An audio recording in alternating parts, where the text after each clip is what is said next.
السلام علیکم، کیسے ہیں آپ لوگ؟ امید کرتی ہوں خیریت سے ہوں گے۔ آج کی اس ویڈیو میں ہم دیکھنے جا رہے ہیں یوم عرفہ کی فضیلت، یوم عرفہ کا روزہ اور اس کی کچھ انفارمیشن میں آپ کو بتاؤں گی۔ تو چلیے سٹارٹ کرتے ہیں اپنی ویڈیو۔ عرفہ ایک مخصوص جگہ کا نام ہے اور عرفات اس کی جمع ہے۔ یہ مکہ مکرمہ سے تقریباً 25 کلومیٹر اور منا سے تقریباً 6 میل کے فاصلے پر ہے۔ یہ ایک وسیع و عریض میدان ہے جو اپنے 3 اطراف سے پہاڑوں سے گھرا ہوا ہے۔ درمیان میں اس کے شمالی جانب جبل رحمت ہے۔ 9 ذی الحجہ کو بھی عرفہ کہتے ہیں۔ یوم عرفہ یعنی میدان عرفات میں 9 ذی الحجہ کی دوپہر سے 10 ذی الحجہ کی صبح صادق تک کچھ دیر کا قیام حج کا رکن اعظم ہے جس کے بغیر حج نہیں ہوتا۔ عرفات کے مبارک میدان میں ذی الحجہ کی 9 تاریخ کو جو رحمتوں اور برکتوں کے نزول کا خاص دن ہے، جب لاکھوں کی تعداد میں اللہ کے بندے اللہ کی طلبی پر لبیک اور تکبیر کی صدائیں بلند کرتے ہوئے فقیروں اور محتاجوں کی صورت میں بنا کر وہاں جمع ہو جاتے ہیں اور اس کے سامنے اپنی نیاز کا اظہار کرتے ہیں اور اس کے عنایات اور بخشش کے طالب ہوتے ہیں۔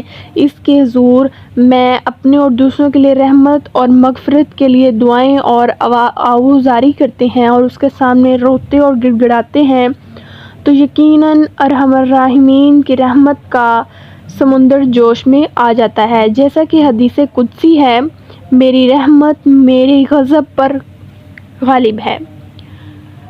اس روز اللہ تعالیٰ کی رحمت اس کے بندوں سے بے انتہا قریب ہوتی ہے۔ میدان عرفات کا یہ عظیم اجتماع اتنی برکات اور خصوصیات کا حامل ہوتا ہے کہ ان کا بیان ممکن نہیں۔ کتنے ہی اللہ کے بندے اس مبارک اجتماع کی برکتوں سے فیض یاب ہوتے ہیں اور اللہ کے ہاں مغفرت کے مستحق قرار پاتے ہیں۔ کتنے ہی لوگوں کی زندگیوں کو یہ اجتماع توحید خالص کے رنگ میں رنگ دیتا ہے اور اللہ ان کے بارے میں آتش و دوزخ سے رہائی کا فیصلہ اس طرح فرما دیتا ہے جس طرح میدان حشر میں وہ بہت سے لوگوں کے بارے میں مغفرت کا فیصلہ فرمائے گا۔ اس میں شبہ نہیں کہ حج کے اس عظیم اجتماع کا روز حشر سے قریبی تعلق ہے۔ یہ اجتماع میدان حشر میں ہمارے کھڑے ہونے کی تصویر پیش کرتا ہے۔ غیر حاجی ان کے لیے عرفہ کا روزہ اصل اس دن کی ان رحمتوں اور برکتوں میں شریک اور حصہ دار ہونے کے لیے ہے جو عرفات میں حجاج پر نازل ہوتی ہے، اور اس کا مقصد یہی ہوتا ہے کہ اللہ کے جو صاحب ایمان بندے حج میں شریک نہیں ہو سکتے، وہ اس دن روزہ رکھ کر اس دن کی خاص رحمتوں اور برکتوں میں کسی درجے کا حصہ لیں۔ اللہ ہمیں بھی اس فضیلت کا مستحق بنائے اور جہنم کی آگ سے ہر مسلمان کو رہائی فرمائے اور محفوظ رکھے، آمین۔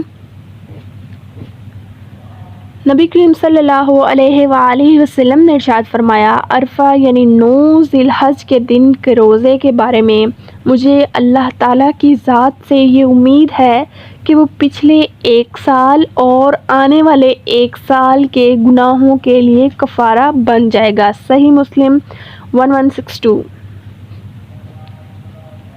حضرت عمرو بن شعیب رضی اللہ تعالیٰ عنہ اپنے باپ سے اور وہ شعیب کے دادا سے روایت کرتے ہیں کہ نبی اکرم صلی اللہ علیہ وآلہ وسلم نے فرمایا، بہترین دعا عرفہ کے دن کی دعا ہے اور بہترین دعا جو میں نے اور مجھ سے پہلے نبیوں نے مانگی وہ یہ ہے، اللہ کے سوا کوئی نہیں، وہ ایک ہے، اس کا کوئی شریک نہیں، بادشاہی اسی کی ہے، ہم اسی کے لیے ہے اور وہ ہر چیز پر قادر ہے۔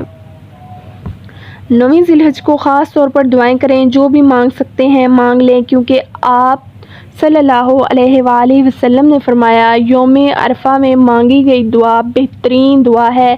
اس دن اللہ سبحانہ تعالیٰ سب سے زیادہ لوگوں کو جہنم سے نجات دیں گے۔ خدا حافظ۔